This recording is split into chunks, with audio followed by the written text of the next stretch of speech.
স্কুলে যাবে, টিফিন বানিয়ে দেবো। যে ভাত করে নিয়েছিলাম, আর এই ভাতটাকে ভাজা করে দেবো। কেন ক্লাস 10-এ পড়ে তো, এখন তো খাবার দেয় না, 8-9 অবধি দিত। আর ভাতটাকে একটু ভাজা করে দেবো, কেন সেই 5টার সময় আসে, কী খাবে বলো।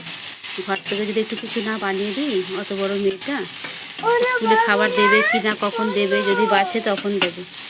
ওই জন্য আমি বানিয়ে দিয়ে দেবো। সামান্য সয়া সস দিয়ে দেবো, ভাতের কালারটা চেঞ্জ হয়ে যাবে।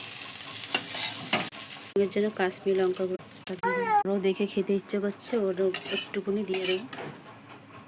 টিফিন বানিয়ে দিলাম, দেখো পুরো ভাত ভাজার। যখন স্কুলে খাবে তখন খুব টেস্টি লাগবে। তোমরা এরকম করে টিফিনে বানিয়ে দিতে, গরম ভাত দিয়ে আলু ভেজে ডিম দিয়ে একদম। চলে যাবে 11টার সময় স্কুলে, খিচুড়ি